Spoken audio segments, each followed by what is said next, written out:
At least rehistrado. Kung rehistrado, subot pasabot na ay magtutukod.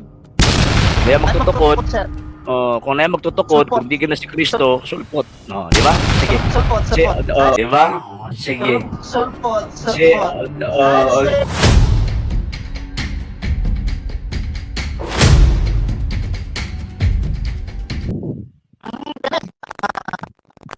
Nagputol-putol yung mong tingog, sir.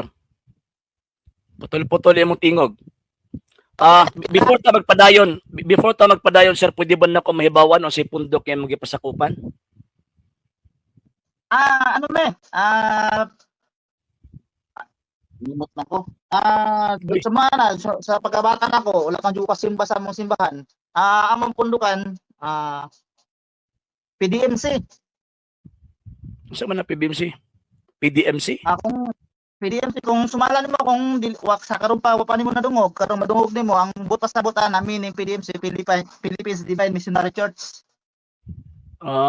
Philippine Divine Missionary Church, nariso na sa Pilipinas? Registered na sir, pero wala pa ko na nagsikan sa among reliyon. Kaya ako wala ko register lang reliyon na sinisa. O ba? At least rehistrado. Kung rehistrado, subot pasabot na ay magtutukod. Kung na magtutukod, kung di na si Kristo, sulpot. No, di ba? Sige. Sulpot. Kasi pangutana. Bayan sa kuwa lang na sir, sa kuwa lang sir, dilita sa ingon nga nagmamarunong tayo na para sa kuwa god. Ang tanang tinukod nga reliyon, basta tama ang tudlo, tinukod ni Jesus na. Pag ang tudlo dili gikan sa Biblia, but pasabot dili tinukod ni Jesus.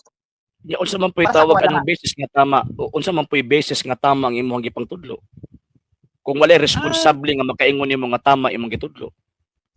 Gusto, kung ang tudlo gikan biblical ang gitudlo tanan gikuha biblical, wala problema, pero kung ang tudlo dili na biblical, layo na sa biblical, but pasabot dili na kay Jesus.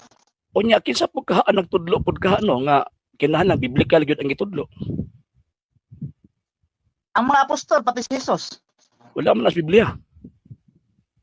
Wala sa Biblia, pero mao ang gibilin, isangyo ang ebanghelyo ug ang pulong sa Dios. Ebanghelyo. Wa sa magsultig Biblia. Dili Biblia sir, pulong na sir. So diha pa lang. Gawas lang ang biblical sir. Diha pa lang masangit na eh. Diha pa lang masangit na eh. Enya kung tawag ka ng ebanghelyo, subot ipasabot walay labot tong mga sulat sa mga apostol. Apil sir, ang ipalaganap niya sir, ang ebanghelyo o ang istorya ni Jesus. Pagka man kinsa pud ang tawag anang makahatag og prueba nga tawag ining kanang mga naas Biblia ron maunay iya gyud kang Kristo. Nga mga pulong. Tanan na isulat sa Biblia sir nga maayo sa lagi. Wala gi problema. Ako nituo ko ana o kabalo ko nituo ko ka ana. Pero ang point nako ba? Ang point nato, giunsa na to pagkabalo nga tinuod gyud nang mao gini pulong ni Kristo ang nasulat ilabi na sa Bagong Testamento. Biblia mismo sir, mutubaga na sir. Dili man pwede nga ang Biblia mismo nga to ang basis sa Biblia at iskutanan. Dili man pwede. Self tawag anang serving man gud na. Kung Biblia ra nga ko ang Biblia atong gisgutan niya, Biblia ra pibasihan, di na pwede.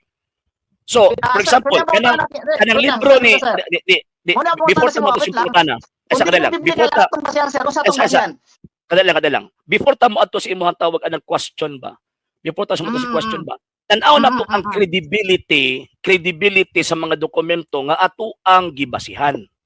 Ako nituo ko ni anang maong ilabi na ang New Testament tungod kay gitudlo na sa Iglesia Katolika. Karon ang question, nituo man mo ana, di palagi ba? Paminawas ako.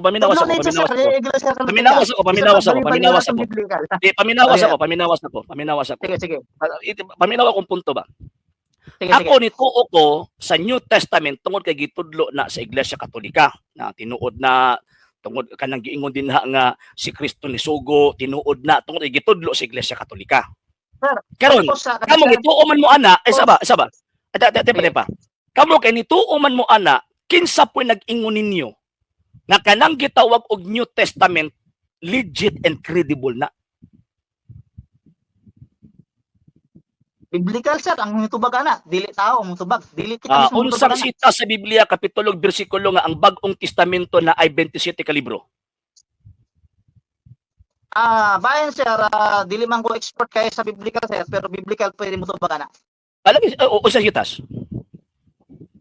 Sa konsita sang gipangitan nimo sir, dili na ako maisgutan na kay wa pa na ako na hutog basa ang Biblical. Old Testament at New Biblical. Testament, pero nasa biblical sir.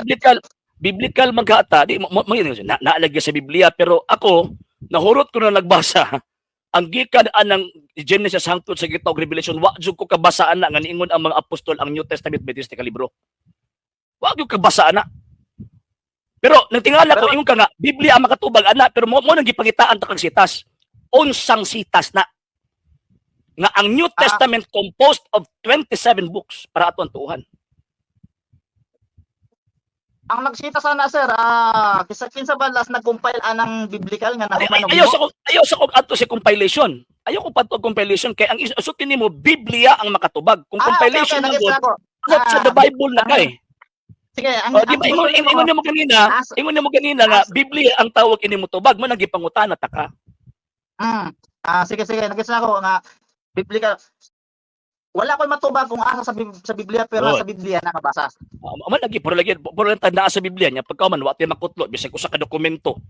Bisag usa lang ka panid sa Biblia. Sumala sa akong istorya nga dili ko expert sa biblical nga diwan ako nabasa butang biblical, pero sa Biblia at least tatawag ini ni dawat ka nga dili ka kuan sa Biblia. So abot pasabot dili ko nimo pwede i-contest. Kung unsa akong tubag nimo karon, di ko nimo pwede i-contest nganuman kay ikaw mismo ni angkon nga dili ka eksperto diha. Yes. Tama sa akong istorya mo ganaya sir. Namina masiguro ka. Gusto ko mangayo explanation. Nakuha nimo to sa ganaya wala. Okay. At ako ra maguning gikuan. Sige. Ako ara maguning tawag ini gikuan ba nga. Dili ko nimo pwede hiktan sa mga butang. Dili ko nimo pwede hiktan sa mga butang nga dili pagtuon mong Katoliko. Paminasa. Ayaw og hikti sa mga butang kung dili amo ang pagtuong Katoliko. Mutubag lang ko based sa among pagtuong Katoliko. Kung naa kay imo kag ganing mo pagtuo, ayon ipakaon sa amo. Ngano man kay nag-stick man ko sa akong pagtuong Katoliko.